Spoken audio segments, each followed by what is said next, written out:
저는 이 신냉전이 강화되고 있는 시대, 지금 트럼프가 중거리 핵 제한 조약에 탈퇴를 하겠다 하고 중국과의 무역 전쟁도 지금 갈수록 심화되고 있습니다. 원래 냉전이라는 것은 2차 대전 이후에 파시즘이 몰락한 이후 세계가 평화롭게 될 거라고 기대를 했는데, 세계가 평화롭게 되기는커녕 동구권을 소련이 점령을 하고, 또 중국이 49년에 대륙을 모택동의 공산당이 다 먹어버리고 국민당이 쫓겨나고, 그리고 이 아시아에서 베트남, 캄보디아, 라오스 같은 인도차이나 반도에서 프랑스가 밀려나면서 사회주의 세력이 득세하고, 또 그 외에도 아프리카, 중남미 등에서 공산주의, 사회주의 세력이 이렇게 활개를 치고,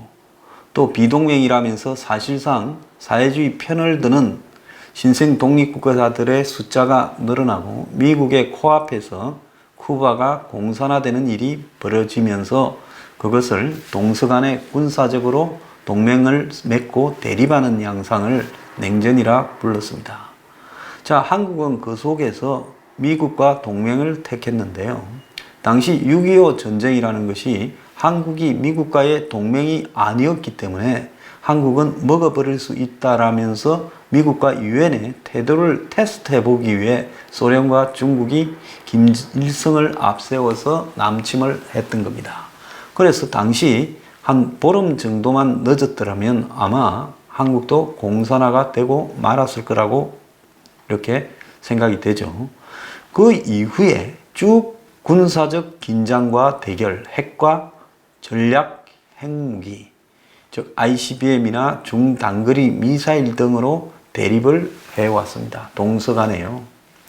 자, 그러는 속에서 이 군비 경쟁에서 뒤처지고 체제의 한계, 경제의 한계에 부딪힌 이 소련이 몰락하면서 91년에 이제 미국 중심의 유일 강대국 체제가 형성되고, 신자유주의 하에서 시장 경제와 이 자본주의, 민주주의가 활성화될 거고, 이제 세계에서 대결은 끝났다, 민주주의와 자본주의의 번영만 남았다 했는데, 그로부터 28, 9년이 흐른 현 시점에서 그렇게 되기는커녕 지금 다시 러시아와 중국이 일당 독재화 되어가고, 더 나아가서 1인 독재로 심화되어 가고 있고, 또 더 나아가서 중동과 동북아시아에서 한마디로 신냉전이 벌어지고 있습니다. 자, 이 신냉전 구도는 러시아의 패권, 그리고 중국의 패권이 해외로 나가기 시작하면서 미국, 일본, 그리고 EU가 중심이 되는 패권과 충돌하는 거죠. 그래서 유럽에서는 우크라이나 크림반도와 동쪽을 러시아가 점령한 이후에 이제 사실은 거기에 굉장히 당황을 했던, 미국에서 벗어나고자 했던 EU, 나토, 이런 또 동유럽에서 독립한 신생국 등이 긴장을 하게 되면서 미국과의 동맹을 유지하려고 하고 있고, 중동에서 지금 벌어지고 있는 충돌은 중동 전체를 사실상 매우 위험한 화약고로 몰아가고 있습니다. 지금 사우디의 가시오기 암살이라든지 이란의 다시 미국과의 핵 폐기 등은, 또 시리아에서 벌어지고 있는 내전뿐만 아니라 시아파와 수니파 간의 이란, 사우디 간의 서로 또 대립, 그리고 터키가 또 이 파시즘화 되어 가고 있는 양상 등은 머지않아 중동 전역의 거대한 전쟁을 예고하고 있다, 이렇게 봐야 될 겁니다. 자, 그리고 또 하나가 동북아시아인데요. 이 동북아시아에서는 이 한반도를 놓고 한미일과 북중러가 3대3으로 대립을 해오는 구도였는데, 여기에 실질적으로 지금 남쪽이 대통령 한 명이 바뀌었다고 북중러에 가세하는 그런 형태가 벌어지고 있습니다. 이 속에서 이 문재인 정권은 한민족 평화주의로 간다면서 미국과의 동맹 구도를 탈피하고 일본과의 긴장 대립을 조성하면서 오히려 중국, 북한 편에 다가가는 모습을 노출시키고 있습니다. 그런데 이 동북아의 지금 신냉전 구도 속에서 무역 분쟁이 미중 간에 무차별로 전개되고 있고, 또 한편으로는 중국의 중단거리 미사일 위협에 대항을 해서 미국이 중단거리 조약에서 탈피하겠다. 자, 중국과 러시아는 또 북한까지 무한정의 중단거리 미사일을 만들고 있는데, 이런 조약 때문에 미국은 그걸 지킨다고 못하는 것은 맞지 않다 해서 지금 경제적으로 안보적으로 동북아가 완전히 신냉전 구도하에 들어서고 있는 겁니다. 그런데 이 속에서 지금 한국 정권은 거꾸로 오랜 미국 간의 동맹을 이렇게 파기하고 지금 북중러의 구도 속으로 들어가려고 지금 하고 있다는 겁니다. 자, 오죽하면 지금 미국의 언론들이 한국과 미국이 지금 정보 공유조차 하지 않고 서로를 불신하면서 지금 한국이 사실상 북한 편에 붙은 것이 아닌가 미국이 끊임없이 의심하는 단계에 접어들어서 이제는 정보조차도 서로 차단을 하려고 하는 구도에 들어가 있다. 이런 이야기가 나오겠습니까? 자, 그럼에도 문재인은 유럽을 돌면서 유럽을 설득해서 대북 제재 완화를 하고 북한의 사기 비핵화를 유럽이 동조해 달라고 나라마다 다니다가 왕따를 당해서 돌아왔습니다. 심지어 교황이 방북을 하도록 중간에 교황을 대리 초청하는 역할까지 했습니다. 상식적으로 이해가 가지 않는 짓이죠. 자, 이런 짓을 하다 보니 미국이 이제는 한국이 여태까지는 궁극적으로 결과적으로 미국을 돕는 길이다. 과정이 좀 다를 수 있다 하면서 지켜봐라 지켜봐라 하면서 이렇게 슬금슬금 북한 쪽으로 다가갔는데, 그렇게 슬금슬금 물밑에서 움직이는 단계를 넘어서서 이제는 한국이 대놓고 세계를 돌아다니면서 이 미국과의 반대되는 행동을 하도록 상대국에 말을 하고 다니는 경지까지 이르렀다. 이렇게 보고 있습니다. 오죽하면 슬로바키아 정부가 한국이 대북 제재를 완화하고 있다면 미국과 보조를 맞춰야 된다라고 슬로바키아 외교부 대변인이 이야기를 했습니다. 비핵화는 중재 역할이 아니라 거래에 의해서 이루어지고 이것은 미국과 북한의 몫이다. 한국이 설치지 말라는 이야기죠. 자, 그래서 이 슬로바키아 대변인이 VOA에 보낸 메일에 한국 정부가 북한의 협력적인 태도를 보이면서 독자적 대북 제재 완화를 시도하고 있는데 미국과 행동을 일치시켜야 되고, 그렇지 않을 경우 공동의 노력을 분열시켜서 북한에 의해 잘못 이용될 수도 있다고 지적을 했습니다. 또 현재 비핵화 과정은 중재에서 되는 게 아니라 서로 간의 중요한 문제를 직접적으로 거래할 단계라고 이야기하고 한국이 빠져라는 이야기죠. 그래서 비핵화에 대해 공통분모를 찾는 것은 미국과 북한 두 나라가 할 일이다라고 이야기를 하고 있습니다. 자, 이제 한국이 세계에서 망신을 당하고 있는데요. 하나 더 있습니다. 유럽의회는 북한이 세계 최악의 종교 자유 침해국이라고 발표를 했습니다. 22일 유럽의회 내 초당파 의원단체인 종교신앙자유와 종교적 관용이라는 단체가 발표한 보고서에 따르면 북한을 포함해 중국, 이란, 이집트, 아프간, 파키스탄 11나라를 최악의 종교 자유 침해국으로 꼽으면서요.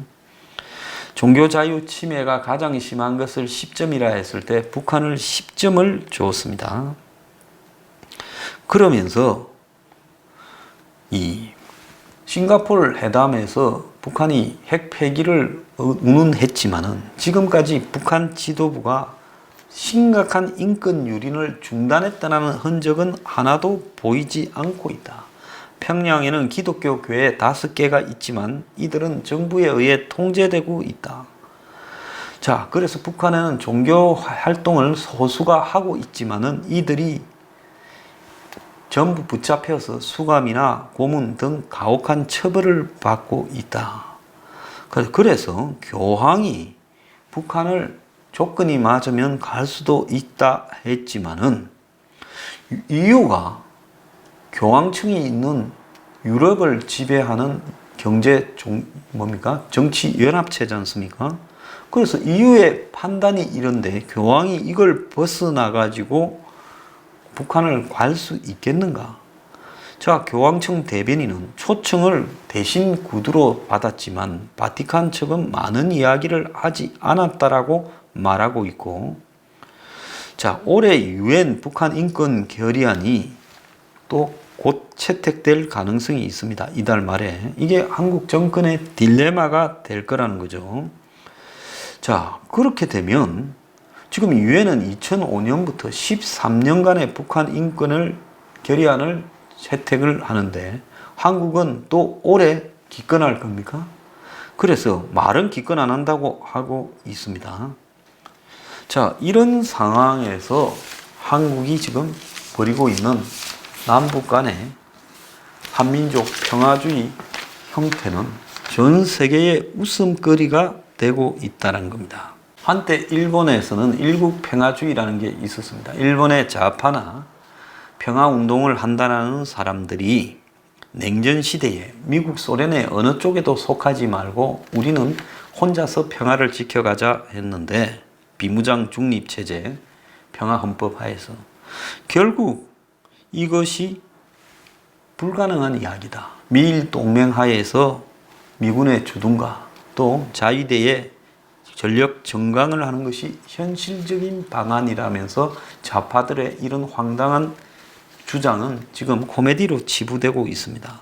그런데 한국 정부가 현재 하고 있는 이런 한민족 자주 평화라는 이런 방향을 듣다 보면 결국은 불가침 협정, 종전선언 평화 협정, 단계적 군축, 그리고 비핵화를 없는 비핵화 해서 핵 없는 한반도, 이렇게 된다면 여기에서는 이 한미 동맹은 핵 없는 한반도에 존재할 수 없는 겁니다. 왜 없는 것이냐?